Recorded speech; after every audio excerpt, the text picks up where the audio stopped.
Yembiriba Punamaku, Sharatchandra Sharma say of Sage and Manipur, Taram Noxari. Gases in the Manipur topic say war of wars create confusion happening to the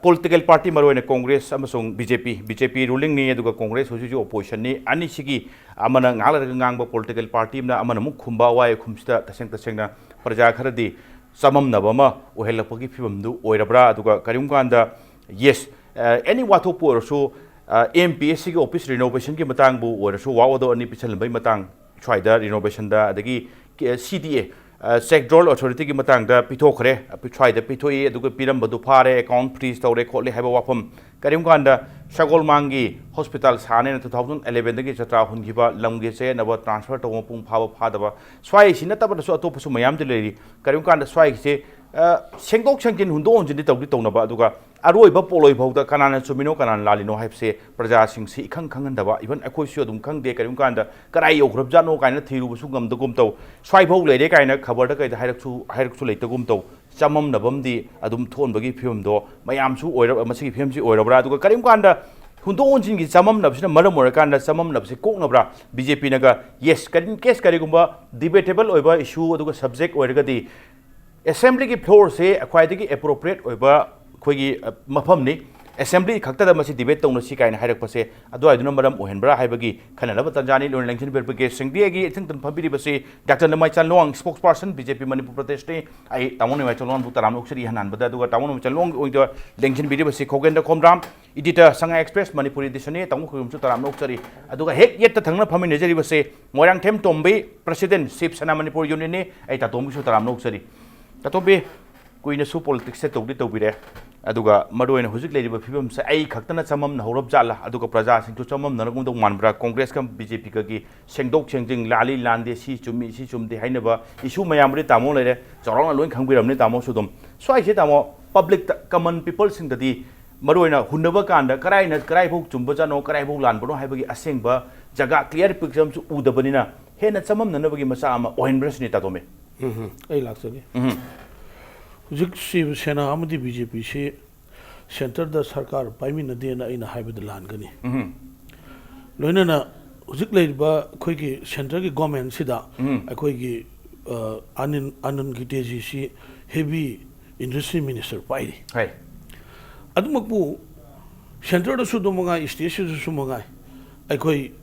Mihangi quay Shiva the Labanina. Landman Lami Lali Sumna Sumia Shidi. I sum I hiding it. So I said, Akogi MPSC renovation gi watokama. Number one. Masajda Akogi I Akogi the hyper designs, construction and manufacturers ski. Aduga Nakalamurum, the blacklist over Akogi Asian Pamay. Lady Ba Anisigi Sir Maraksida Akogi sectoral authority Haitareko, city SK. Akoigi Toman Toganba Pamhi Kamung Sinaraga, some Koroka Kaitoki, Matanga, who's Praja sing the Samam Nabama, Praja sing the lady Baduga, Congress, some of the BJP Merta Waikum to Naripsi. Must see ID Shang Harkanda documents I want the Loina Sunaba later. Aduo, I mean the Kong Uba. I take a Matunda, Praja, Pazana Pogdong, sing you in a day, I know Tamjaning Masi. Lali Midu, I Tashing Namak, I 90% Bodi Kangi, Lalagari Lali Habiu, Prasada Minam Bigano, Aduga, Manipur to Zik with development Punavaksi, Tong Shengba, Lambi Shembashi, normal Wagni, Manipur to Zik Siki, like you had about Thug Pangrava, more than 7 lakhs lady Singsi, Karigum to Miang Tamdava, Sposki Nakan the Ming of the Tamdava, Tong Kerchaba, Lambi Kerchemba, the control to wit of the Nainavasi, it is not important. Marmadana, I know Tamjaning Masi, Lali Midu Miam the Lali Henning, Aruga, Summa, Lan Mase, Masi, Lalabasu Lala, Haibungam Mido, Madu. Sing Hagadi Madu Midu Tinaba Logani, Aduga Madu Tinadam Fagani. Haribasi Yamna Kuigi, I could see the legitimate documents, Masi Kuigi, IFD Haba, design construction, manufacturer Sena. Sagetamo MPC, what would the Pidamba, the Torgi Matanga, do around the Tamu like Sagetamo. Yes, and that is around opponent to look again. Yanan, but say next year, Ozani Nimaichand Luwang, Kumnichiba, Aduga Ariba. season politician hai ba chai ai kai khumna jari tamo yana aduga yana lady film se BJP ki spokesperson lengdi lengbiri adu karim kan da praja one yeng kan da Congress ka BJP ga handa ki press conference ama so hekta toba nongal ga so hekta toba tobugi matang adu karim kan da chummina karai phongni kai di yeng badi u da bina isam chamjabo praja sing se ojani ma chalong swai chikitang chamam na ba phau ba la phauram gadra adu oja mak su phaugi brasini ai se akoi inau Tombi na Shiva Sena ne akoi ki BJP ki ally hai tare ne Tombi ai ga su yam na lun tin na ba hai tai ai MPP president wing da akoi alliance ma mana nang part JDU ki president akoi closely work to min rak pane ma ga de ga di thoi na difference of opinion lai do su man de ta seng na uji ki koi inau saranai gun hangbir wai do wang do Congress ki mai orang anam di khar nuai kitam ni hai di hai jabni tamo ta seng budi kan hai jabri yau biyo na do akoi adu yau dre pare moi yau dre kan da ai na moi yam no ai moi gi maram da criticize tor nga mu ju ai nungai te ngang ngang de adu tau bada di na sa gi akoi sarat na hai ba ai di Tombi na ju hai gre ha wa amanu ngang hundu hunin tong na ba se masih ai kaya pam di seng na exactly aduga enu ubada aduna ai lakto si Congress wa lakto ni ko ai nu ubada assembly pham gi su kuidri assembly da ai procedure yam le gre motion makhan yam le re adugi upai sinarga yamna information extract to bi are assembly da namdana commit to hunbi aba posu yam le aba adu Congress se hujai nu uri ke no bu moi koi na sang na sarkar pairam me chaitra ngani ko pair se chaitra ngasi sang khar ni sir pairam bana moi na tobu aba toromba moi na apaba su torommi ai nai ge achoi bu su mayam torommi na hai ge ai di ai sa Congress ta leram bedagi Congress ki policy yaning da nai Congress to erga ai MPP president bo ina leirobni ra sum kuina torodra MPP sigi ai kari haitare MPP sigi khara sonjal lakpa khojal lakpa praja na MPP regional party ne har jo kaya thaje bidaba lakpadura akoi gi Manipur sigi khara phakda ba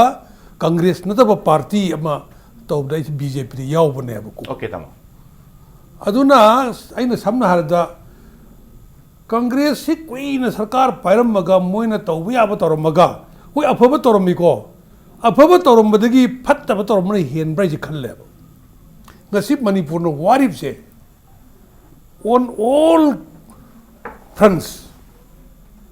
wasi Congress ne sei tranga pipe digi thon mane ai low je ba adu moi yaudra mina si nuai tre yamri hairo ba aduna kuina sarkar pairam makanda opposition du oirakta banina handak mate amdang opposition oi bisda ngaingam sangam dadana opposition ka mai woini khangdadana wa macha macha khagalaga wa macha da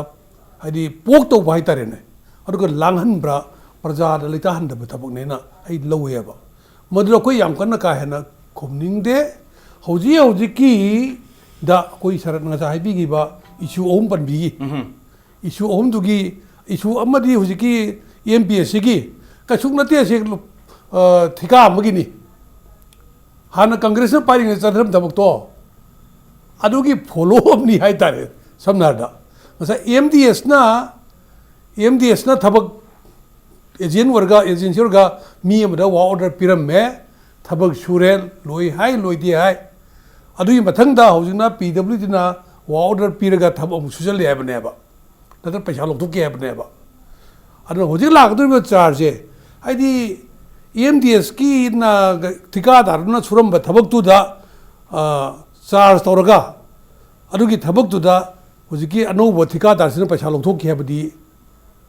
na tabrain khalle ba aduna MDS ka siga hojiki PWD gi yenna base si yenna bam thokte MDS ki paisa MDS na subi paisa su lok tribura mani ko paisa ni lok tri ba akoi public money da di paisa mang de ba praja gi wena di ada tawbudi MDS ki wadi ka dorni MDS have se Manipur wa thok chahi trawa Congress na parak pasi MDS se family amagi company ne ba Manipur government gi agency ओइना लेरगा family अमगी पैसा तारनबगी company अमने नै लौएबा MDS की अचौ ऑफिसर की फोरेन मयुम सारबनेबा फोरेन लम लेरबनेबा कयामना दि एमडीएस तो थबक सिंजे मफम खुनिमते यंबियो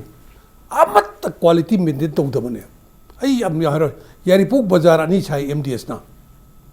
होजिक चलग यंबियो उखों मोई सारे पिलर दो हाइपिक्टन नुंगथंग न येरग यंबियो मनुंग दो नुंग यौबनते उफुल थोरकने बा मेंटेन तौदबने अदो राइ के अदो लुसनि यारिपोक बाजार किसे कैथेल अमदि नामुक ज्वार हाबदो का अदो नमदग्रिबने सुमाइना एमडीएस से तौबना सुगम बई वाथोक का लेबसना एमडीएस की मथक सिदा उसी थिजनना सीबीआई न थिंगलिबने बा अदुना मरम मोइदना एमडीएस की मथक सीबीआई न थिंगन बदुना मरम मोइदना एमडीएस सिगा थबक अखोगी गवर्नमेंट की थबक सिनबे याददना तौबदगी पीडब्ल्यूडी दा सिनरगा दरा थबक तो लोखत की बनेबा ओके सिनको एमडीएस चैनल मरम मोरकांदा ये स्कैम की करिगी मतंग चैनल मरम मोरकांदा सीबीआई इशू अमना लेरे तांकक अमा लेबुदुना अदुइदुमा ओजा याम नाखै सेंगे अदुगा करिमकांदा वा ऑर्डर की अनिरक थोकना पीबा खोपै मतंग आइना हाइजेबसे वा ऑर्डर अनि थोकना पीबा पीदबगी वाफम सिंसे मेन अचुमबो लेरसो अरानबो लेरसो बिंग सरकार पाइबा अमनिना सम नारकांदा थिदो कांदा क्लियर पिक्चर अमदि प्रजा सिंगदा उपिबम थोकथबरा हाइबगी क्लियर पिक्चर ने हुजिक क्लियर पिक्चर ने तोइना क्लियर पिक्चर ने एमडीएस की वाउदर लो इंक्वायरी एमडीएस की मतलब सीबीआई लेग्रबनी ना मदरी वाउदर दो थबक इन लो यादरे लो तारेबा पुंजन भी याद दिएबा एमडीएस की दो वाउदर कैंसिल तौरे न कनाना ओर थोकनी मरमदी मोइदे पैसा डिपोजिट तौगिबदो कराई लेरी खोली रुदि इंक्वायरी तौरिबना अदुमदि थमगरबने अदुना सिरि क्लियर नि सिमदि नो प्रॉब्लम कांग्रेस ओपोजिशन मोइना थिगलकांदा स्वाइसी एरियास दि खरा nganghoradi नत्रगा खरा स्वाइसी पुथोगदी सोइदनमकी माइलेज खरदी फंगनी हाइवे वखलम सुले नो प्रॉब्लम माइलेज फन लेरपगी एलिगेशन फन लेरसो सरकार पाइना क्लियर पिक्चर अमदी उफम थोइ हाइवे वफम दुनि यस ngasi की खना नेरबसे कांग्रेस हाइजे तबदिनते हजन हजन हाइजे बने स्पोक्सपर्सन लाक्सिदबनी तांगoi कमता लाक्चगे तांगरामदा अदुगा अचिनबा मयाम लेबदगी दिल्ली दा गैदा अचिनबा मयाम लेबदगी स्वाइदा अखोइ मपुंग फाबा मिसुरे लेतबदगी हाइदना साइला अदुगुंबा रीजन मरम बिबिरे अखोइन हाइजनिंगमना कांग्रेस बीजेपी सु करिमकांदा लेबाक क्यूबे इशू अदुगा चममनबे इशू प्रजागी ममांगदा तंगाई फदना थमदबा यादबा वाफम खरा लेरेना लाकु वाफम सिंग लागदी अनिमकी मरोइना अमन रूलिंग नि अमन ओपोजिशन अमसु रूलिंग असे डिबेट तदी मथौ याम तादोरबनी मनुंगुना कैदा अदुना मयाम थादो चपिरसु सना कोनुंग माकनबा वांगांग लोय अमममनिदि थंबिरमु सो दैट मनुंगुना सिंग कैसिंगसे मपुंग पान पांथोप ngамजनबसे ngasi simtaga appeal तौजोगे तामो खोगेन आई लाक्सगे तामो आई लाक्सगे अमखल के सही इशू ओम दो अमदि एमडीएस की वादु हाइग्रे अदुन तबा यामना इंटरेस्टिंग ओइबा लेबाक प्रजा की दमता यामना आइमोनसु नुवाइदबा इशू अमदि सगोल मांगी दा डिस्ट्रिक्ट हॉस्पिटल साबी मतंग से याम लांगेबा आइबो पर्सनली ओपिनियन पिजो हरगदि पार्टी के दिसबिंदि आइबो पर्सनल ओपिनियन पिजो हरदि याम नोय दावा दो आइनो सगोल मांग से अदुइ राउंड से ताव हे लाक्सगे से ताव ngang अदुइ राउंड दो लाक्सगे आयान नगी ताको के ओपिनियन दो लोक जगी के प्लीज ताव आई लाक्सगे ताव सेम अदुइ लाक्सगे ताव के यान नबगी राउंड से मरोइना war of words in मरो ओरकांदा confusion of the create to represent general public sing that yes issue omo obia adu karim kanda hundi hunaram ba duga sab kanan lamno kanan chumbono chu puthok piram damina say for example cda gi do check roll to me defy hai adu karai ogrom no aina pawa lobunara ta khogen thengna bibra karai bong the result clear picture lay kai try the kai phau gi sarat sigi adang confusion hai je hoi hoi opposition party ki so karigomba government jana pakhat bathabak to soire lale na ta ha kharadi assembly ki phom ngai to puthorok pai je di tom thok thabak ne na khalle yes adagi ruling party so opposition na hari badu chummi bra lale bra hai badu yenga ga thabak lokot pa adagi sigi hundo jin to se ma se ai di adum debate ne se debate ne na khalle ba se healthy oi monster pa duni pa mi de ada Hojik hairiba aduna confusion hai je mayam hojik opposition party ki su thambia ba pham loi thamgre ruling ki su thamgre adagi sar na hojik hangiba cda ki matang do mi lokhat pa leikre phagat pa leikre adagi amu accounting freeze to gi ba khot khiba mayam ama adum mayam je loi tare adubu luri badi sar na haidona taseng na madu chedari ba mi jing se Pagat labra pagat tribra action local libra local tribra hai di khangdre ngarang nahan opposition gi spokesperson MLA joy ki sanna ꯊꯝꯈꯤꯕꯗꯁꯨ ꯈꯔ ꯆꯤꯡꯅꯔꯞ ꯇꯧꯅ ꯀꯅꯥ ꯀꯅꯥꯒꯨꯝꯕ ꯈꯔꯗ ꯃꯥꯒꯤ ꯈꯔ ꯇꯧꯕ ꯈꯨꯠ ꯊꯤꯟꯕ ꯃꯥꯜꯂꯦ ꯈꯨꯠ ꯊꯤꯜꯂꯒ ꯊꯕꯛ ꯂꯧꯈꯠꯇꯦ ꯍꯥꯏꯗꯅ ꯑꯗꯨꯕꯨ ꯁꯒꯣꯜꯃꯥꯡꯒꯤ ꯑꯣꯏꯒꯦꯔꯥ ꯆꯦꯛꯗ꯭ꯔꯣꯌꯦꯜ ꯑꯣꯊꯣꯔꯤꯇꯤꯗꯨ ꯁꯥꯁꯤꯟꯅꯕ ꯆꯦꯛꯗ꯭ꯔꯣꯌꯦꯜ ꯑꯣꯊꯣꯔꯤꯇꯤꯅ ꯀꯩꯅꯣ ꯇꯧꯔꯝꯃꯤ ꯄꯩꯁꯥ ꯂꯧꯊꯣꯛꯅꯕ ꯍꯣꯠꯅꯔꯝꯃꯤ ꯈꯣꯠꯂꯤ ꯀꯥꯏꯅ ꯍꯥꯏꯕ ꯈꯣꯠꯄ ꯑꯗꯒꯤ ꯍꯧꯖꯤꯛ MPSCꯒꯤ ꯂꯩꯔꯤꯕ ꯐꯤꯕꯝ ꯍꯧꯖꯤꯛ ꯇꯥꯃꯣ ꯅꯤꯃꯥꯏꯆꯥꯟꯅ ꯍꯥꯏꯕꯤꯈꯤꯕꯗꯨꯗ ꯑꯩꯅ ꯈꯤꯇꯪ ꯑꯩꯅ ꯍꯥꯏꯅꯤꯡꯕ ꯋꯥ ꯑꯃꯈꯛ MPSCꯒꯤꯁꯤ ꯀꯟꯇ꯭ꯔꯦꯛꯇꯔ ꯑꯃꯅ ꯊꯕꯛꯁꯤ ꯁꯨꯕ ꯍꯧꯔꯝꯃꯕꯅꯤ ꯍꯧꯖꯤꯛ ꯑꯩꯁꯤ ꯔꯨꯂꯤꯡꯒꯤ ꯑꯣꯄꯣꯖꯤꯁꯟꯒꯤ ꯍꯥꯏꯕ ꯋꯥ ꯅꯠꯆꯗꯦ ꯍꯧꯖꯤꯛ ꯂꯩꯔꯤꯕ ꯐꯦꯛꯁꯤ ꯃꯤ ꯁꯨꯔꯝꯃꯕꯅꯤ ꯃꯣꯏ ꯊꯕꯛꯇꯨꯗꯤ ꯂꯣꯏꯁꯟꯗꯦ ꯑꯗꯒꯤ MDS ꯍꯥꯏꯁꯤ ꯑꯗꯨꯝ ꯃꯥꯔꯛ ꯂꯩꯔꯕ ꯐꯠꯇꯕꯗ ꯃꯥꯔꯛ ꯂꯩꯔꯕ ꯀꯩꯅꯣꯅꯦ ꯁꯤ ꯃꯌꯥꯝꯅ ꯂꯣꯏꯅꯃꯛ ꯌꯥꯏ ꯂꯣꯏꯅꯃꯛ ꯑꯗꯨꯝ ꯈꯪꯅꯕ CBIꯅ ꯊꯤꯒꯠꯄ ꯊꯤꯒꯠꯇꯕ ꯑꯗꯨꯃꯥꯏꯅ ꯍꯥꯏꯅꯔꯒ ꯂꯩꯔꯕꯅꯦ ꯑꯗꯨ ꯃꯤ ꯑꯃꯅ ꯁꯨꯕ ꯍꯧꯖꯔꯝꯃꯦ ꯃꯥꯒꯤ ꯄꯩꯁꯥꯗꯤ ꯐꯪꯐꯝ ꯊꯣꯛꯄ ꯄꯩꯁꯥꯁꯤꯗꯤ ꯑꯩꯗꯤ ꯐꯪꯐꯝ ꯊꯣꯛꯄ꯭ꯔꯥ ꯍꯥꯏꯅ ꯈꯜꯂꯦꯕ ꯑꯗꯨ ꯅꯠꯇꯕ ꯑꯇꯣꯞꯄ ꯃꯤ ꯑꯃꯗ ꯄꯨꯂꯞ ꯑꯃꯨꯛ ꯀꯟꯇ꯭ꯔꯦꯛ ꯑꯃꯨꯛ ꯅꯧꯅ ꯄꯤꯔꯒ ꯑꯃꯨꯛ ꯄꯩꯁꯥꯗꯨ ꯄꯤꯊꯣꯛꯈꯤꯅ ꯍꯥꯏꯔꯗꯤ ꯃꯗꯨꯗꯤ ꯑꯩꯗꯤ ꯈꯔ ꯐꯖꯕ ꯋꯥꯠꯄ꯭ꯔꯥ ꯍꯥꯏꯅ ꯈꯜꯂꯤ ꯑꯗꯣ ꯃꯔꯛꯁꯤꯗ ꯉꯔꯥꯡ ꯅꯍꯥꯟ ꯄꯥꯎꯆꯦꯁꯤꯡꯗ ꯐꯥꯎꯅꯈꯤꯕ ꯑꯣꯄꯣꯖꯤꯁꯟꯗꯒꯤ ꯄꯨꯊꯣꯔꯛꯈꯤꯕ MPSCꯗꯒꯤ ꯁꯨꯃꯥꯏꯅ ꯍꯥꯟꯅ ꯃꯤꯒꯤꯗ ꯊꯕꯛꯁꯤ ꯁꯨꯕ ꯍꯧꯔꯝꯃꯦ ꯑꯗꯨꯅ ꯃꯥꯅ ꯀꯌꯥꯝ ꯁꯨꯔꯦ ꯍꯥꯏꯕꯁꯦ ꯇꯧꯔꯒ ꯃꯗꯨꯒꯤ ꯄꯩꯁꯥꯗꯨ ꯑꯗꯨ ꯇꯧꯅꯕ ꯀꯥꯏꯅ ꯆꯦ ꯏꯈꯤꯕ ꯂꯩ ꯀꯥꯏꯅ ꯑꯗꯨꯃꯥꯏꯅ ꯍꯥꯏꯈꯤꯕꯁꯨ ꯂꯩꯔꯦ ꯑꯗꯨꯅ ꯀꯟꯐ꯭ꯌꯨꯖꯟꯁꯦ ꯑꯩꯗꯤ ꯑꯩꯈꯣꯏ ꯄꯥꯎꯆꯦꯁꯤꯡꯒꯤ ꯑꯗꯒꯤ ꯃꯦꯗꯤꯌꯥ ꯍꯥꯎꯁ ꯏꯝꯄꯦꯛ ꯈꯪꯗꯦ ISTV ꯈꯪꯗꯦ ꯃꯌꯥꯝꯅ ꯊꯝꯃꯛꯄ ꯋꯥꯐꯝ ꯃꯌꯥꯝꯗꯨ ꯂꯣꯏꯅꯃꯛ ꯑꯩꯈꯣꯏꯁꯤ ꯃꯌꯥꯝ ꯃꯃꯥꯡꯗ ꯊꯝꯃꯦ ꯑꯗꯨꯒ ꯑꯆꯨꯝ ꯑꯔꯥꯟꯗꯨꯗꯤ ꯁꯤꯗꯤ ꯃꯤꯌꯥꯝꯅ ꯄ꯭ꯔꯖꯥꯁꯤꯡꯅ ꯂꯦꯞꯅꯒꯗꯕꯅꯤ ꯑꯩ ꯀꯟꯐ꯭ꯌꯨꯖꯟꯁꯦ ꯊꯣꯏꯅ ꯂꯩꯔꯝꯃꯣꯏꯅ ꯈꯜꯂꯤ ꯑꯗꯣ ꯄꯥꯔꯇꯤꯅ ꯉꯥꯡꯅꯕꯅꯤ ꯑꯗꯨꯒ ꯃꯤꯌꯥꯝꯗꯤ ꯇꯁꯦꯡꯅ ꯃꯣꯏꯅ ꯊꯝꯃꯛꯏꯕ ꯋꯥ ꯃꯌꯥꯝꯁꯤ ꯂꯣꯏ ꯇꯥꯔꯀꯥꯟꯗꯗꯤ ꯑꯩ ꯊꯣꯏꯅ ꯀꯟꯐ꯭ꯌꯨꯖꯟ ꯂꯩꯔꯝꯒꯗꯕ ꯃꯥꯟꯗꯦ ꯀꯅꯥꯅꯣ ꯑꯔꯥꯟꯕꯗꯣ ꯑꯗꯨꯝ ꯈꯪꯉꯝꯗꯧ ꯃꯥꯜꯂꯦ Okay, tamo haidi yes Congress ka BJP opposition Congress ka ruling BJP ka hunaba adugo hunaba sita ngamnana ba khak chadaba natabada still ai hujik su dum haijari madudi clear picture amadi thamam thoin khali adugo yes kari gumba scam adugo kari gumba any kind of issue lakpa kanda thamak pakanda ani manga thambani amana haina amana landi haidoni amana haina amana landi haidoni ani dugo yenaba marak tu da I don't think praja sing kai sing ado ai du clear picture ama sama thanda uba ngamne se thajade maramdi hanga kadoni lali si kanano chumi si kanano se definitely sibde soi hangmam thoi ta to be kamai thambiningi haidi ani huna kana karim kanda amana di lali haidoni amana chumin je tuni samcha ani dugi ngamthong ngam jingi wafum dra ama thamakanda praja sing ka khning dosti karamba no achumba se haibam di khangdoi ne ba hangdoi ne ba moi samsam nare kanda kamai hobi tam ihalamda kan thongse war wiro akoi agenda da strike to masi hai adu nataba khoi gi kano myam sing si matam sam likpani na praja myam lo yenge bane sumaran khangwirang ne khale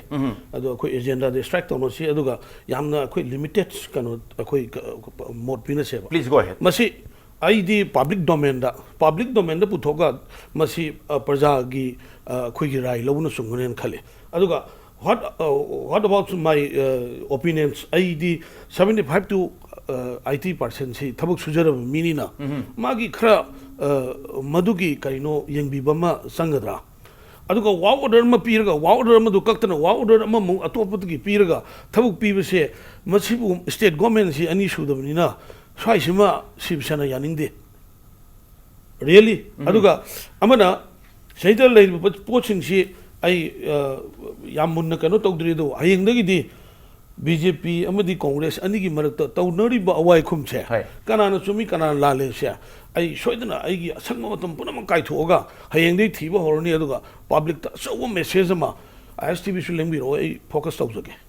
khoi gi ta mo impact ni ISTV su impact su laksano aduga image su laksano aduga ai focus tawjage aduga leiriba si khoi gi angam bana khoi gi atom bu nambagi aduga yamna assembly su khoi gi assembly si khoi gi tongan ba situmpu dagi public sing na elect tor ga karak pani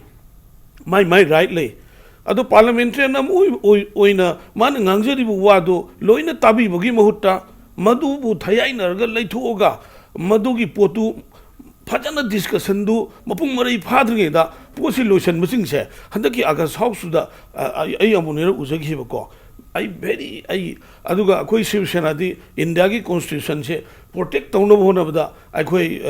Manipur do sune ai koi lalagna lali chumu chumi haijebani aduga Manipur do lebe BJP government sidi India ki constitution nu ikai ba pi ba adumba sigi potama layaba madu miyam nu khangani aina haiba si khata nasade ko aduna always ai laksaba taragadi impact ta ꯇꯧꯒꯗꯧꯔꯤꯕ ꯑꯩꯈꯣꯏꯒꯤ ꯑꯦꯖꯦꯟꯗꯥꯗꯨ strike ꯇꯧꯅꯁꯦ ꯍꯥꯏꯕ strike ꯇꯥꯃꯣ ꯍꯧꯖꯤꯛ ꯃꯔꯨꯞ ꯃꯄꯥꯡ ꯏꯆꯤꯟ ꯏꯅꯥꯎ ꯑꯗꯨꯅ ꯇꯣꯉꯥꯟꯕ ꯑꯃꯅꯤ ꯇꯣꯄꯤꯛꯁꯤ ꯌꯥꯝꯃꯤ ꯏꯁꯨꯁꯤ ꯌꯥꯝꯃꯤ ꯁꯤꯗ ꯑꯩꯅ ꯍꯥꯏꯅꯤꯡꯕꯁꯤ ꯑꯩꯅ ꯊꯝꯖꯅꯤꯡꯕꯁꯤ ꯍꯧꯖꯤꯛ ꯄ꯭ꯔꯖꯥꯅ ꯍꯧꯖꯤꯛ ꯑꯩꯈꯣꯏꯒꯤ ꯑꯆꯨꯝ ꯑꯔꯥꯟꯁꯤ ꯈꯪꯗ꯭ꯔꯦ ꯃꯁꯤ ꯑꯩꯈꯣꯏꯒꯤ ꯑꯦꯁꯦꯝꯕ꯭ꯂꯤꯗ ꯇꯧꯕ ꯀꯩꯁꯨ ꯀꯥꯏꯗꯦ ꯍꯥꯏꯕ ꯇꯧꯕꯇꯕꯨ ꯄꯨꯈꯠꯂꯛꯏꯕ ꯃꯤꯗꯨꯒꯤ ꯃꯥꯒꯤ ꯄꯥꯔꯂꯥꯃꯦꯟꯇꯔꯤ ꯔꯥꯏꯠꯇꯣ ꯃꯗꯨ ꯃꯥꯡꯍꯟꯕꯤꯗꯨꯅ ꯗꯤꯁꯀꯁꯟ ꯇꯧꯕꯤꯌꯣꯕ ꯑꯗꯨꯒ ꯃꯗꯨꯒꯤ ꯔꯥꯏꯠꯇꯣ ꯃꯥꯡꯍꯜꯂ ꯗꯤꯁꯀꯁꯟ ꯇꯧ ꯇꯥꯔꯒꯗꯤ ꯈꯟꯅꯗ꯭ꯔꯁꯨ ꯌꯥꯔꯦꯕ ꯍꯧꯖꯤꯛꯁꯤꯗ ꯑꯩꯈꯣꯏꯅ ꯇꯧꯔꯤꯕ ꯗꯤꯁꯀꯁꯟꯁꯤꯁꯨ ꯇꯧꯗ꯭ꯔꯁꯨ ꯌꯥꯔꯦꯕ ꯑꯩꯅ ꯍꯥꯏꯖꯔꯤꯁꯤ ꯀꯩꯅꯣꯒꯤ ꯋꯥꯅꯤꯀꯣ ꯑꯗꯨꯒ ꯑꯃꯅ ꯑꯩꯈꯣꯏ ꯃꯅꯤꯄꯨꯔꯒꯨꯝꯕ ꯄꯤꯛꯈ꯭ꯔꯕ ꯀꯗꯥꯏꯗꯅꯣ ꯑꯃꯈꯛ ꯂꯩꯕꯁꯤꯗ ꯇꯧꯅꯔꯤꯕ ꯑꯩꯈꯣꯏꯒꯤ ꯀꯩꯅꯣ ꯃꯌꯥꯝꯁꯦ ꯑꯁ ꯃꯁꯤ ꯑꯩꯅ ꯁꯨꯝ ꯈꯟꯖꯕꯗ ꯌꯥꯝ ꯖꯦꯟꯇꯜꯃꯦꯟ ꯑꯣꯏꯗ꯭ꯔꯦ ꯑꯗꯨꯒ ꯔꯥꯖꯅꯤꯇꯤꯒꯤ ꯑꯩꯈꯣꯏꯒꯤ ꯂꯩꯔꯤꯕ ꯀꯩꯅꯣꯁꯤ ꯌꯥꯝꯅ ꯀꯨꯝꯊꯅꯔꯛꯈ꯭ꯔꯦꯕ ꯑꯗꯨ ꯁꯤꯗ ꯃꯥꯅ ꯑꯗꯨ ꯍꯨꯔꯝꯃꯤ ꯃꯥꯅ ꯑꯗꯥ ꯍꯨꯔꯝꯃꯤ ꯔꯤꯖꯥꯏꯟ ꯇꯧꯕ ꯉꯝꯕ ꯃꯤ ꯑꯃꯁꯨ ꯌꯥꯎꯈꯤꯗ꯭ꯔꯤ ꯉꯁꯤ ꯐꯥꯎ ꯃꯅꯨꯡꯗ ꯗꯟꯗꯤ ꯄꯤꯕ ꯉꯝꯕꯁꯨ ꯑꯝꯇ ꯌꯥꯎꯈꯤꯗ꯭ꯔꯤ ꯍꯋꯥꯏ ꯄꯤꯖꯔꯅꯤ ꯖꯦꯜꯗ ꯊꯝꯃꯅꯤ ꯄꯨꯡꯍꯥꯏꯗ ꯍꯥꯏ ꯉꯝꯁꯨ ꯉꯝꯗꯦ ꯑꯗꯒꯤꯗꯤ ꯍꯨꯔꯥꯜꯂꯤꯕ ꯃꯤ ꯑꯃꯇ ꯍꯨꯔꯥꯜꯂꯦꯅ ꯁꯨꯝ ꯄ꯭ꯔꯖꯥꯁꯤꯡ ꯀꯤꯗꯅ ꯊꯣꯛꯂꯛꯇꯦ ꯁꯤꯒꯤ ꯔꯥꯖꯅꯤꯇꯤꯁꯤꯗ ꯑꯩꯈꯣꯏ ꯚꯣꯠ ꯂꯦꯝꯅꯤꯡꯗ꯭ꯔꯦꯕ ꯇꯁꯦꯡꯅ ꯍꯥꯏꯔ ꯀꯥꯟꯗ ꯑꯣꯀꯦ ꯇꯥꯃꯣ ꯆꯥꯡ ꯍꯧꯖꯤꯛꯁꯦ ꯃꯔꯨꯑꯣꯏꯅ ꯕꯤꯖꯦꯄꯤꯅ ꯍꯧꯖꯤꯛ ꯍꯥꯏꯕꯤꯔꯤꯁꯦ ꯑꯋꯥꯏ ꯑꯈꯨꯝ ꯁꯦꯡꯗꯣꯛ ꯁꯦꯡꯖꯤꯟꯕꯨꯗꯤ ꯁ꯭ꯄꯣꯛꯁꯄꯔꯁꯟꯒꯤ ꯊ꯭ꯔꯨꯗ ꯌꯥꯝ ꯂꯩꯅꯈ꯭ꯔꯦ ꯑꯗꯨꯒ ꯔꯨꯂꯤꯡ ꯕꯤꯖꯦꯄꯤ ꯑꯗꯨꯒ ꯑꯣꯄꯣꯖꯤꯁꯟ ꯀꯩꯅꯣꯁꯦ ꯑꯗꯨꯒ ꯉꯔꯥꯡ ꯍꯥꯏꯕꯤꯔꯤꯁꯦ ꯃꯔꯨꯑꯣꯏꯅ ꯈ꯭ꯋꯥꯏꯗꯒꯤ ꯗꯤꯕꯦꯇꯦꯕꯜ ꯑꯣꯏꯕꯒꯤ ꯈ꯭ꯋꯥꯏꯗꯒꯤ ꯑꯦꯄ꯭ꯔꯣꯄ꯭ꯔꯤꯌꯦꯠ ꯐꯣꯔꯝꯁꯤ ꯑꯦꯁꯦꯝꯕ꯭ꯂꯤꯅꯤ ꯍꯥꯏꯕꯅꯤ ꯁꯝꯅ ꯍꯥꯏꯔꯀꯥꯟꯗ ꯑꯗꯨꯋꯥꯏꯒꯤ ꯑꯦꯔꯤꯌꯥꯁꯦ ꯑꯩꯅ ꯑꯃꯨꯛ ꯍꯪꯖꯅꯤꯡꯉꯤꯅ ꯍꯣꯏ ꯑꯗꯨꯕꯨꯗꯤ ꯌꯥꯝ ꯆꯨꯝꯃꯤ ꯑꯗꯨꯒ ꯃꯇꯝꯗꯨꯒꯤ ꯏꯁꯨꯁꯤ ꯑꯦꯁꯦꯝꯕ꯭ꯂꯤꯁꯤ ꯅꯨꯡꯇꯤꯒꯤꯗꯤ ꯐꯝꯕ ꯅꯠꯇꯕꯅꯤ나 ꯑꯦꯁꯦꯝꯕ꯭ꯂꯤ ꯉꯥꯏꯕꯁꯤ ꯍꯣꯏ ꯄ꯭ꯂꯤꯖ ꯒꯣ ꯑꯍꯦꯗ ꯋꯥ ꯈꯨꯗꯤꯡꯃꯛ ꯑꯦꯁꯦꯝꯕ꯭ꯂꯤꯗ ꯍꯥꯏꯒꯗꯕꯅꯦ ꯍꯥꯏꯕ ꯂꯩꯇꯦ ꯃꯤ ꯈꯔ ꯍꯥꯏꯔꯤꯕ ꯃꯤꯗꯨꯒꯤ ꯑꯣꯄꯤꯅꯤꯌꯟ ꯑꯦꯛꯁꯄ꯭ꯔꯦꯁ ꯇꯧꯕꯒꯤ ꯋꯥ ꯂꯧꯖꯒꯦ ꯑꯩ ꯍꯥꯏꯖꯔꯤꯁꯦ ꯈꯔ ꯃꯔꯨꯑꯣꯏꯕ ꯏꯁꯨꯗ ꯍꯥꯏꯗꯤ ꯑꯩ ꯄꯣꯂꯤꯇꯤꯛꯁ ꯇꯧꯔꯕꯅꯤ ꯑꯩ ꯄꯥꯔꯇꯤ ꯑꯃꯒꯤ ꯁ꯭ꯄꯣꯛꯁ ꯄꯔꯁꯟ ꯑꯣꯏꯔꯕꯅꯤ ꯍꯥꯏꯗꯅ ꯃꯆꯥ ꯃꯁꯨꯗ ꯄꯤꯠꯄ ꯇꯧꯔ ꯉꯥꯡꯕꯁꯦ ꯄꯣꯂꯤꯇꯤꯀꯦꯜ ꯄꯥꯔꯇꯤ ꯃꯥꯟꯗꯦꯕ ꯑꯗꯨꯒꯨꯝꯕꯗꯣ ꯇꯧꯅꯤꯡꯗꯕ ꯍꯧꯖꯤꯛꯀꯤ EMDSꯀꯤꯗ ꯇꯧꯔꯤꯗꯨꯗꯤ ꯍꯥꯟꯅ ꯇꯧꯔꯝꯕ ꯃꯌꯥꯝꯗꯨꯒ ꯌꯦꯡꯉꯨꯔꯗꯤ ꯁꯤꯗꯤ ꯈꯖꯤꯛ ꯈꯛꯇꯅꯦꯕ ꯇꯤꯞ ꯑꯣꯐ ꯗ ꯑꯥꯏꯁꯕꯔꯒ ꯀꯧꯏ ꯑꯩꯈꯣꯏꯅ BJPꯅ ꯁꯔꯀꯥꯔ ꯄꯥꯏꯕꯁꯤ ꯆꯍꯤ ꯑꯃꯈꯛꯇꯪ ꯍꯦꯜꯂꯛꯇ ꯉꯥꯏꯔꯤꯑꯕ ꯁꯤ ꯑꯆꯧꯕ ꯏꯁꯨ ꯅꯠꯇꯦꯕ ꯍꯧꯖꯤꯛꯀꯤ ꯏꯁꯨ ꯑꯍꯨꯝ ꯉꯁꯥꯏ ꯁꯥꯔꯅ ꯄꯜꯂꯤꯗꯣ ꯁꯒꯣꯜ ꯃꯥꯡꯒꯦ ꯍꯥꯏꯔꯣ ꯑꯗꯨꯁꯨ ꯏꯁꯨ ꯈꯔꯗꯤ ꯄ꯭ꯔꯖꯥꯒꯤ interest ko khara maru oire hujiki sidigi MPSC ki MPSC ki renovation to bai judi di sagomangi susida bigger hoi ko hari sagomang khedang pan ge ba please khara chaw sagomang do haibiro sine khara chaw budi check CD ne gi di CD ni very serious okay tamo ani si hai khanbiro sagomangi thamiro sagomangi du hai ge bai ngai sai personally lera gi di sagomang gi district official hongdok baje ai go menge ge dang amte ko ai go si party ki views nate go menge nate my own personal view da sagomang da district official tham bai je maram yam sai hongdok baje khitang nungai te ngonda thank you hongdok ning de ba adubu kari gi hongdok no judi minister na kari gi yam hai gre sida hongdok pas da yam na kan na ka hai na congress na hai tare ko amkena particularly lamdugi MLA sina yamna politicize da ure ta sengba samna ge wo sentence amada hongdok hali sidi sarkar no hongdok panate lamdugi MLA dun hongdon bane ground yam legre samna harda ground macha amani dang hai ge ba lam hospital sana ba lamgi demarcation tauba adagi land acquisition tauba natra government lam pibagi saruk loisandri se tile tor signan torino sagomang kendra gi prajana thibiro okay tam aduma yarge tam amuka hai gi ko chatra hulle kuire 2011 da kuire karigi sadrino karigi dile torino sima aduga lam gi thabak ti loisandraga lam loksanbagi di loisandeba thika lorga wall fencing to khali ba construction to je kari gi interest to rino sidiko ground aduna hongdon baduri mingona taina ganu ai lan gre aduna hongdok ki bani huji kari do sige ꯌꯥꯔꯗꯤ ꯍꯣꯡꯗꯣꯛꯄꯤꯒꯅꯨ ꯍꯥꯏꯕꯁꯦ ꯁꯨꯝꯅ ꯍꯥꯏꯍꯟꯅꯤꯡꯉꯤ ꯑꯩꯈꯣꯏꯗꯁꯨ ꯂꯅꯥꯏ ꯁꯨꯃꯥꯏꯅ ꯂꯩꯅꯤ 오케이 다우 서울 도 아두가 다우 CD 와폼 CD 세 락적게 다우 아두 마땅고 다우 근데 뭐 들어적게 CD 마땅도 락적게 다우 엔 야비닝 뭐 다우 예스 사디암 사닝만에 말은 맘사이 다우 니마이찬 롱 하이비부터 이사기 오늘 수버세 이디 차고망다 수탄 사버세 얌나 아이 사닝 하이비 와폼 타비 at the same time masigi pose hujujik leriba local MLA duna politicize tawbadagi maram warka da hongdomne haibsi hongbane haibsi maram sabra sin in case sabagi maram charaga sabiba yadabra sini politicize phana tawgera tawrira maram chagera charoira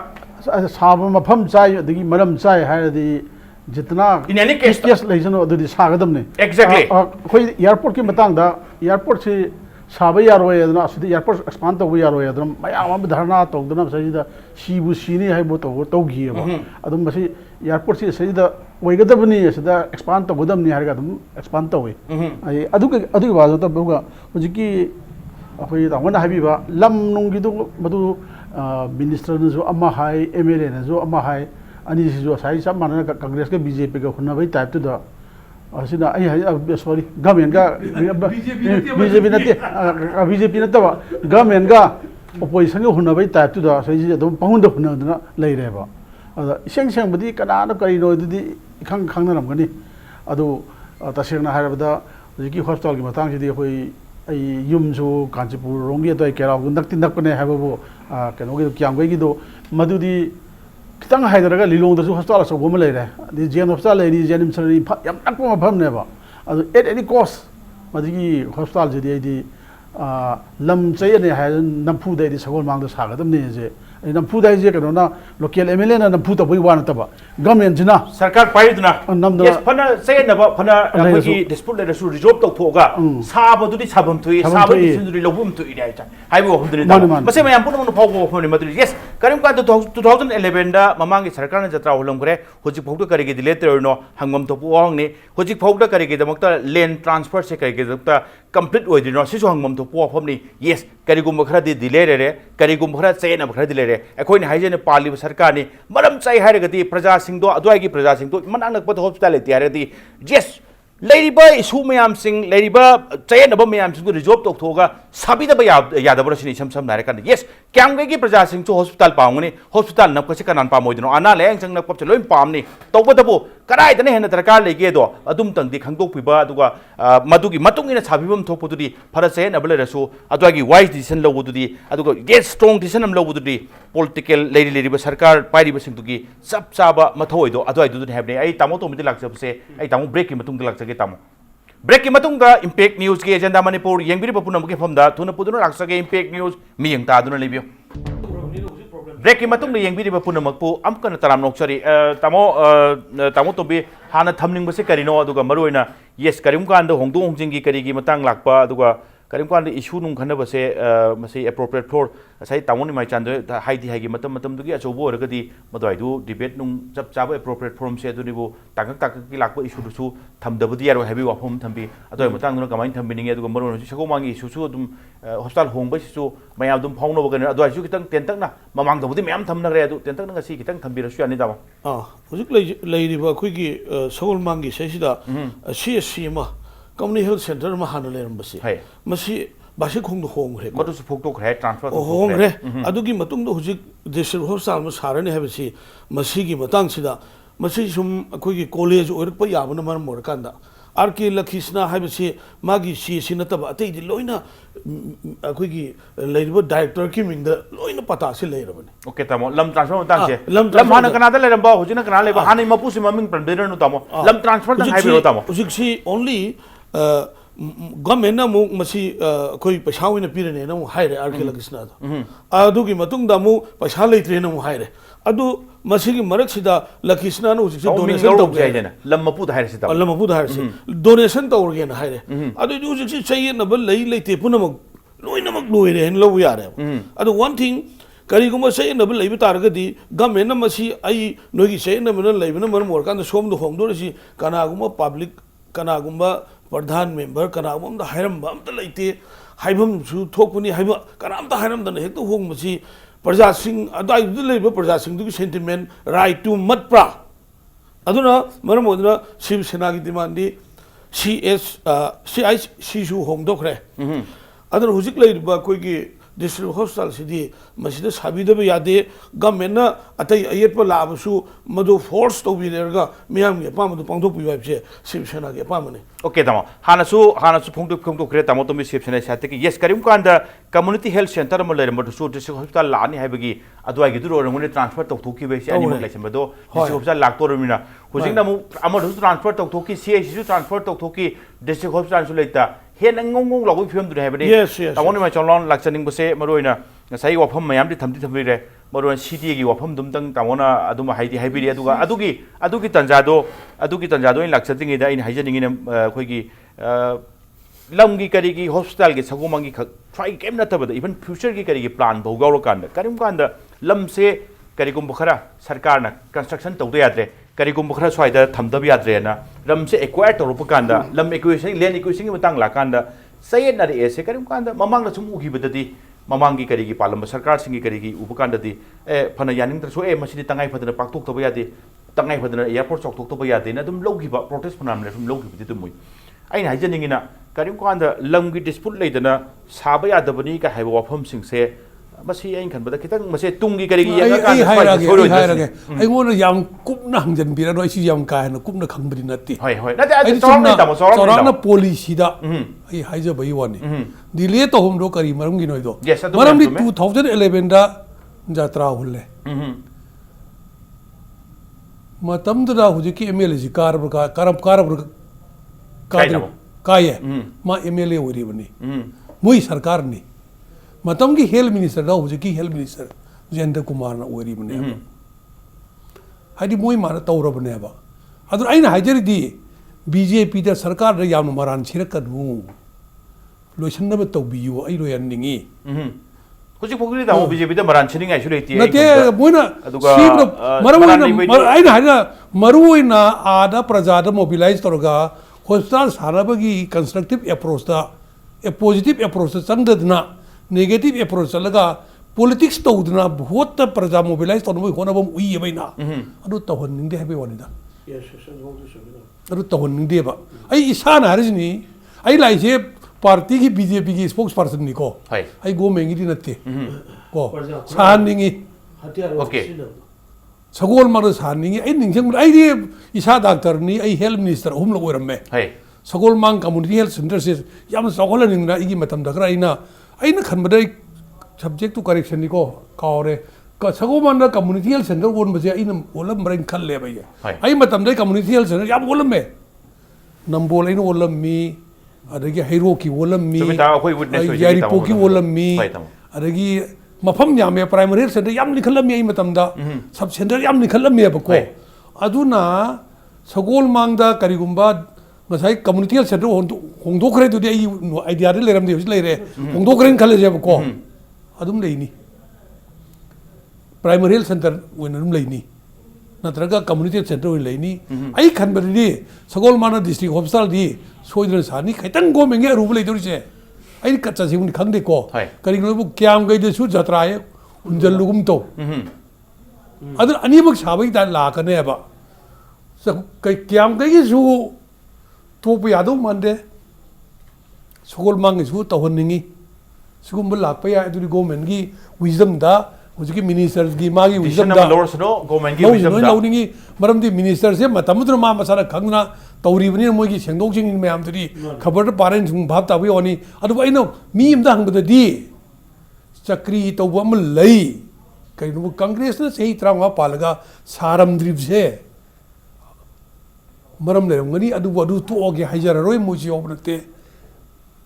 saningi loisallaningi hada sir lower ji duga sukar mind to ko padri I leave it to the wisdom of the government. Okay, tamo yam chu ofom yes tamo CDA ngai ki tamo yan han ba tamo haije bodo tamo sai ki check drawer authority ki matang tamo hip kano the list so kai number 1 list atum tangat pam bip tai tamo CDA se ai yum de leite hujdi social media da are hakun nare are impact bi pa oxum yingi ma pale su are khabar si loi thare ba sangai tu kai green parim ne ba whatsapp ta la aga parim ne ba adra sumai to duna CDA fake tawram me che ai di khangmani ne kai no ne shock tawi damo shock to ya ba ai ma khakta hai jagi koi matam kyam le ri please go ahead sir have you ai Radha Biro Kojam the Chief Minister, but the Health Minister way about. Matamudra, Koi Pairan Sip position, Yam Patti.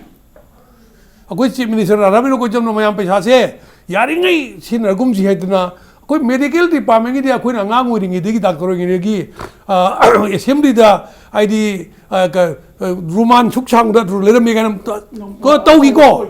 Maru family welfare say. Family welfare Tikagi Toba, Riki, Water lower Pashalo, poor people, Lotokre, Sikisi, Taurnaina. Aina director Purma Korga, Didio Prum Korga Pasham, the Kaigan ko, Pasha Panlete, Pasha Kaibe Yaroi. Hivesi, Han instruction PM. Or Marat Sitako, I am Hajageva, Pigati, Hiroi. Lupala young Kai Mukira Gano. I the port supply to and like having one. Port supply to port living Pashap, Kaige Laeba. I do yard reba. Adagi, official not. Muy khar pressure le ramoni la ngon yang kon request to yaina maru papa ni doctor ni wa ngon har kanu file lang por kon ngon sui long no na ai thing ne ba adu ai khang da ne pesa kai thom ya manipur da hojik to se em tai je ko chief minister biren thabok yam chin mani ko adagi biswajit minister yam na porflow pare thabok yam chin mani ko Official in a Manunda Minister Kangana 2 minutes of a say, no Makang Mangai Kangi Kangway to Nini should come here. Go. I don't know Matamatuda, I know Kangatana, I know case to Loxelga police, Sinaga Paraga, Mayam Pagi, Egi Marum Pag Doctor Egi Senior, Tamin Park, Power Jail, or something Yam Yao. I said, I'm serious issue.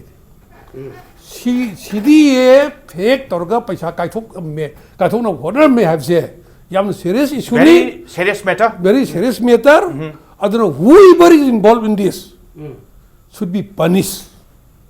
I was go manage about the Taurine Kali. Okay. Inquiry Kariki Taurka Hankani or I community. Inquiry Tauri, inquiry Tauri. Yes, like open it out, Hanati inquiry to me, Fare inquiry to way of home today. Like question day. Only when I long to be inquiry to have a power put the way to Tabidon inquiry to have yes, I do still question them the lady, but the Takugan in terms of inquiry to Recarayo, Maran Labana Canano, Maran Labor Midu, punishment, Peter Bryce. I think but on the labor took my letter tea, but so income, they am quitting some that I will talk about. So, Masiki inquiry process the labor court now. Madu, a hydropen white about Adumela Madia. I do quite a tab that the me curdy, Hava, the Badu. Awang Bataki officer Yona, okay, local inside their cars, Yona. Oh, kind of my local crane tie, and a concrete free stories I joined Hajagiba, Adu tie. And I know Aduni inquiry book such a terrible now. Capsana Hydropadu, no matter what, be I inquiry those. I don't know Satavo, I'm saying, or Marale Midu, Marali, but to Pong to Pacharak to Pan, but the Nimian Pamaduje, Maladi, BJP, the Luxembourg government, Jimmy, Azumbato, the Hanakani. They was a second man in the town, like I cannot have you Tabanico. Would you say a double leg, put to us from the Jatra Holure, the Kiamrida. The Jatra Hun Bajiba, the Giam for a Pajamu. Sama dapat Iran ama do adum thorokani ada asai amuna jo heavy gidna ani mak khoi dena sane do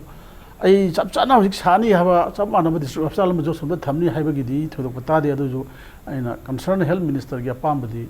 sogol mang da so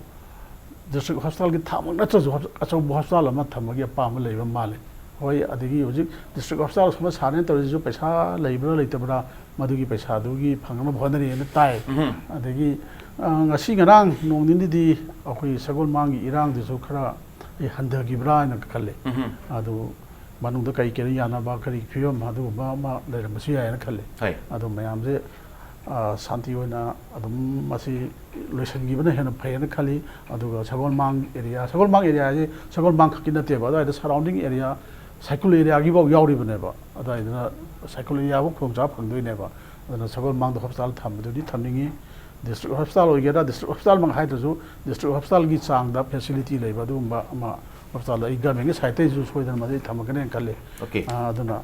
sai se da maina yana ba film la di irang solution gi ni kalle amicable end du la di quite for having some American adi no ai ha ba ma che dam tang ga please no si di khoi gi politics sai di ꯑꯩꯕꯨꯗꯤ ꯄꯣꯂꯤꯇꯤꯁꯤꯌꯥꯟꯁꯨ ꯅꯠꯇꯦ ꯑꯩꯈꯣꯏꯁꯨ ꯑꯗꯨꯝ ꯇꯥꯟꯖꯥ ꯐꯪꯕ ꯃꯇꯝꯗ ꯚꯣꯠꯁꯦ ꯈꯣꯠꯅꯕ ꯍꯣꯠꯅꯕ ꯑꯩ ꯃꯁꯥꯅ ꯇꯥꯕꯅꯤ ꯁꯤꯗꯗꯤ ꯁꯥꯎꯅꯤꯡꯉꯥꯏ ꯂꯩꯇꯕ꯭ꯔꯥ ꯍꯥꯏꯅ ꯈꯜꯂꯦ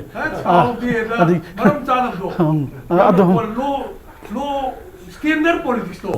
Hoi, No standard politics. Issue maram jadabda. Maram di issue du masana mai du man thazaraga. Adrum muthatte mi on tainam do. Adu bai du thabra thadabra kara Tombi pictak na tamo do ina losalam dai rounds na ina wahang ahum tang thamju tai ma du tamo ihan han se tamo city gi matang se work department ni phanayam chaw department chu natte tamo sam sam haira di state lai jab poni state government ni makha da lebani inquiry da tamo matam yam changhan bai se join khan bada madu wahang am di soi hang ka do mali adu ga madu ticket pada su han already pha bu su lebani na matam pang lu bu su nuai do di mande nuai do man bi bra hai bu wahang ama next tamo ina hujiki lai wafam sing secondary keno sing ke tamo maro ina ngasai tamo khoi thambi thambirakpa karim kanda ngasai hundu onjing ngang ba khona ba hundu onjing wafam sing se political party ni mai gi political party sing se phana soira ba su phana la su somehow kan bai su tamo khoi dum uba phangi adu issue khudimak tamo sam nare kanda vote ki kano da loina bak sakhi ba su join khan ba da kitang di phajabo wa ka do male swaista politician mo na tamo mot kamai thambini tamo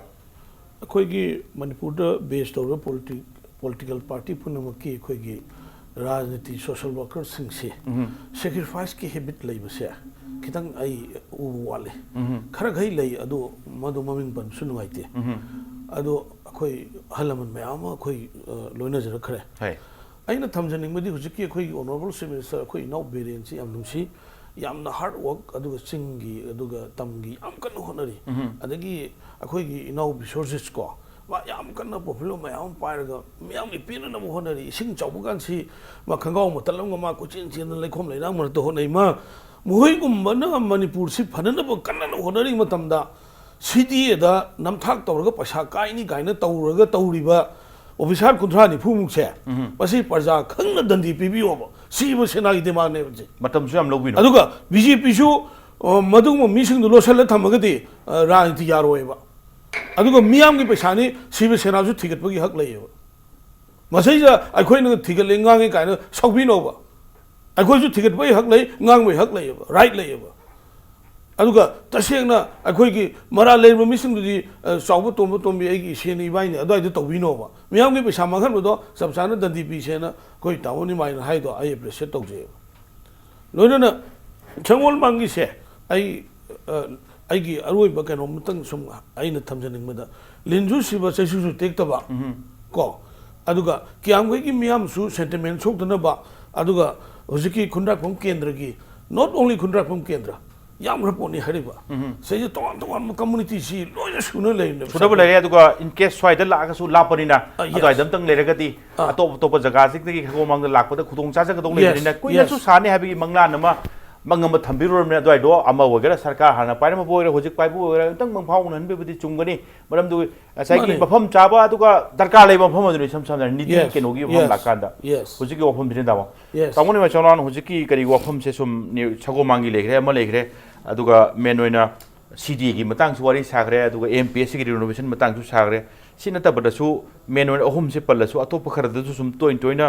हुनबा ngangnaba kayum meeting tawrsu tamo adum position वगैरह मो वगैरह खर दी तामो दुम खर पाक्तोक चाक्तो तामो स्वाइजी कितंग tension Lacan तामो ngसाइगी वा याम हुनबसिना मरम मोरकान अरोइबो round निको तामो हुनबसिना मरम मोरकान पब्लिक से कंफ्यूज तम तोबनिना खर मरु ओइबो सिंग टॉपिक तो खंगत पिरो अदुगा यामना पॉलिटिसाइज तोकतोपुसु तोकतोपुनो गाइबोसिता तामो कायो हम थबिनिंगी तामो याम चुमी तौदे खोइ तौदे दा बीजेपी की तौदे तामोन थबिनिसे खोइ तौजदे अइना हाइजे कांग्रेस तो हाना कुइना सरकार पारगा मरे ngau मैम चा ले दुर खर कंकलक दुदा लेफम चाबम खंगदना मचा मसुद याम तरुपा माली मोजु खतंग इशू अचौ चौ दो लखनिंगी ओके ओके सीडी की मतंग दो इन केस अइना ओपोजिशन ओरमदी होय सीडी मतंग दि याम न चाउ लखकनी ओके तामो ओपोजिशन ओरमगदी कांग्रेस अरे हौजी सरकार पारबना कोइ नि तौरबया दिदो यादी तामो आई सामने सेंगना हाइगेबा सरकार पाइरमिना तौबया देर जो ngasi isira mayam da harjini sidie da involve toromba mi hoider am khoidi big parina wang khoidi chawbo oigeyu they should be sacked immediately suppose minister involved toromedna that minister will not say survive kanago minister involved tor men kalje ba nadraga secretary commissioner khande achau ba thak ta ko involved tor mega William na mangoi si arai ba thapun nate si digen chawba betrayer leti okay tamo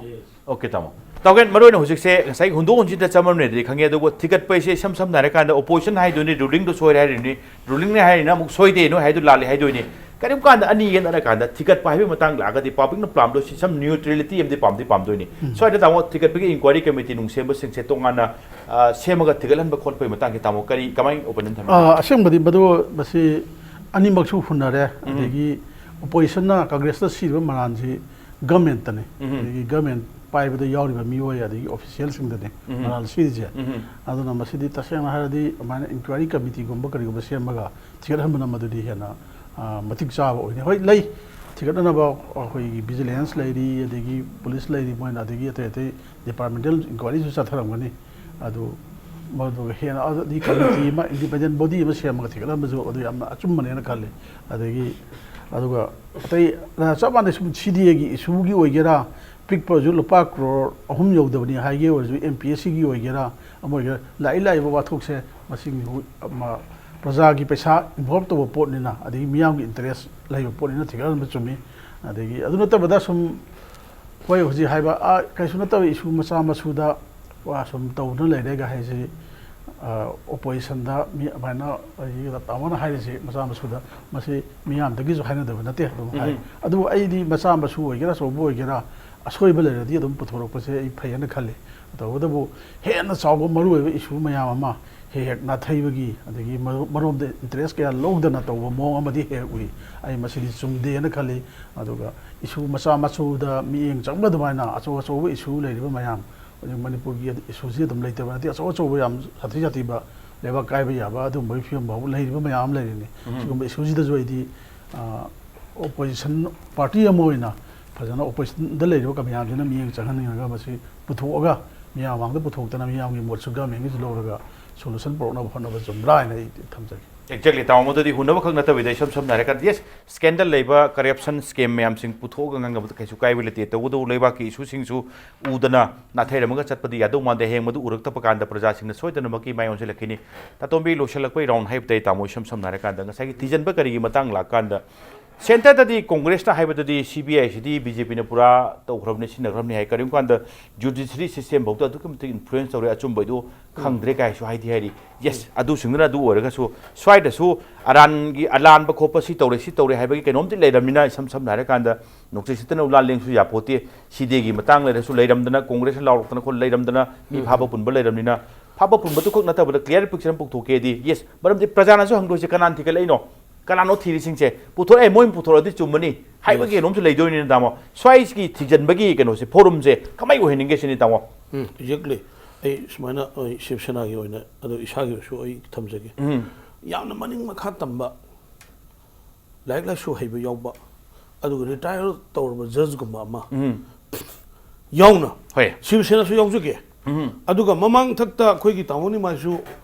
health minister obirmi matamdu da 50 lakhs ki 50,000 50 lakhs ke kino tawre haiba potama tamon nga sai samada thambi gi do